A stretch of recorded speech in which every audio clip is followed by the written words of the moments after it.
အားလုံးပဲမင်္ဂလာပါဒီနေ့ကလေးတွေကြိုက်တဲ့မိုဇာရက်လာချီစ်လေးကိုအိမ်မှာပဲကိုယ်တိုင်လှုပ်စားပြပါတယ်ပီဇာပဲလုပ်ချီစ်တစ်ပဲလုပ်အရင်အဆင်ပြေတဲ့အိမ်လုံးမိုဇာရက်လာချီစ်လုပ်နည်းလေးကိုဒီဗီဒီယိုမှာလိုက်ကြည့်ပေးပါဦးနော်ပါဝင်ပစ္စည်းကတော့နွားနို့နဲ့ရှာလက်ကရည်2မျိုးပဲလိုအပ်ပါတယ်အရင်ဦးဆုံးနွားနို့1လီတာကိုဒဲအိုးထဲထည့်လိုက်မယ်ပြီးရင်ဒဲအိုးကိုမီးဖွင့်ပြီးတော့နွားနို့လေးကိုခဏအပူပေးထားပါမယ်ရှာလကရေကိုဖန်ကွက်နဲ့တဝက်ထည့်ထားပါမယ်လက်ကလေးနဲ့စမ်းကြည့်လို့နွေးနွေးလေးအနေထားမှာရှာလကရေကိုလောင်းထည့်လိုက်ပါမယ်အဲ့ဒီချိန်မှာအရေနဲ့အဖက်နဲ့တဖြည်းဖြည်းကွဲလာပါလိမ့်မယ်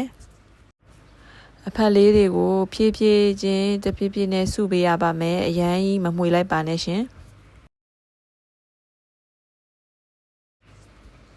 အဖက်လေးတွေတစုတစည်းနဲ့ရပြီဆိုရင်တော့လက်နှစ်ဖက်နဲ့အသားအရာဆယ်ယူလိုက်ပါမယ်စပြီးဆယ်ယူလိုက်တဲ့အချိန်မှာတော့နည်းနည်းထွေးထွေးကြီးနဲ့မျက်နှာပြင်ကလည်းမညီမညာနဲ့ဖြစ်နေတတ်ပါတယ်ချီစ်အသားလေးကြစ်လစ်ပြီးတော့နူးညံ့ချောမွေသွားတဲ့အထိနို့ရည်ကြီးတဲ့ကိုပြန်နှစ်လိုက်ပြန်ဆယ်လိုက်နဲ့အချိန်ချင်းပြုတ်လုပ်ပေးရပါမယ်အဲ့လိုလုပ်တဲ့အချိန်မှာနို့ရည်ကြီးလေးကပူနေမှရမှာမို့လို့ဒဲအိုးကိုမီးဖွင့်ပေးထားရပါမယ်ရေရမ်းပူတဲ့အတွက်ကြောင့်မို့လို့ပုံသွင်းတဲ့အခါမှာတော့နည်းနည်းလက်ကိုသတိထားဖို့လိုပါတယ်ဒီအနေထားလေးရပြီဆိုလို့ရှိရင်တော့မိုဇာရက်လာချီစ်ရပြီပေါ့နော်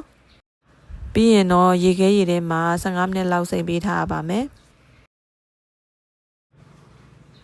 မိုဇာရက်လေးရပြီဆိုရင်ချီစ်တစ်လေးလုံးမှာမို့လို့ဗီဒီယိုလေးကိုလိုက်ကြည့်ပေးကြပါဦးနော်ကျမကတော့ဒီတစ်ခေါက်ပီဇာမလုပ်စားတော့ဘူးခလေးကြိုက်တဲ့ချီစ်တစ်လေးလုပ်ကျွေးပါမယ်ချီစ်တစ်လေးလုပ်ဖို့အတွက်မိုဇာရက်လေးတွေကိုအပိုင်းလေးတွေပိုင်းထားမယ်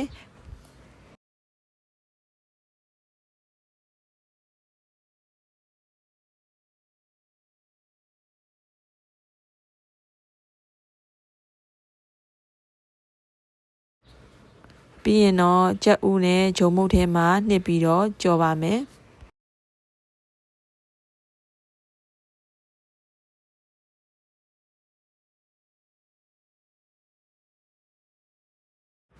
ဒါဆိုရင်တော့အရန်ကိုစားလို့ကောင်းတဲ့ချီစ်တစ်လေးရပါပြီ